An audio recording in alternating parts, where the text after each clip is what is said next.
আসসালামু আলাইকুম সম্মানিত দর্শক, আপনারা দেখতে পাচ্ছেন যে আমাদের হাতে আছে একটি লেনোভো ল্যাপটপ। হ্যাঁ, লেনোভো ল্যাপটপটার প্রবলেম ছিল মাদারবোর্ডের র্যামের সমস্যা। এটা হচ্ছে আপনার বিল্ট ইন একটা র্যাম। এটা মাদারবোর্ডের সাথে ফিক্সড একটা র্যাম। হ্যাঁ, ফিক্সড একটা র্যামে থাকার কারণে এই র্যামের সমস্যার কারণে আপনার ডিসপ্লে আসতেছিল না, এবং এটার ওয়াইফাই রিসিভারের সমস্যা ছিল, যার কারণে নেটটা ঠিক মতো পাচ্ছিল না। তো দুইটাই হচ্ছে বিল্ট ইন। তো এটা মাদারবোর্ডের সাথে ফিক্সড একটা জিনিস।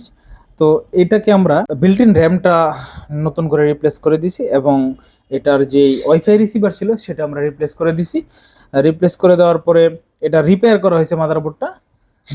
রিপেয়ার করার পরে এই ল্যাপটপটা আবার নতুন করে রান করে গেছে, এবং ডিসপ্লে টোটালি স্মুথলি চলতেছে, ভিডিওর মধ্যে আপনারা দেখতে পাচ্ছেন। তো আশা করি আপনারা যদি সব প্রবলেম ফেস করে থাকেন তো আমাদের শরণাপন্ন হতে পারেন। আমরা আপনাদেরকে খুব ভালো একটা সমাধান দেওয়ার চেষ্টা করবো ইনশাল্লাহ। এবং স্ক্রিনে দেওয়া নাম্বারে বা আমাদের ফেসবুক পেজে, সিএমআইটি ফেসবুক পেজ আছে, ইউটিউব চ্যানেল আছে, এবং রয়েছে ওয়েবসাইট।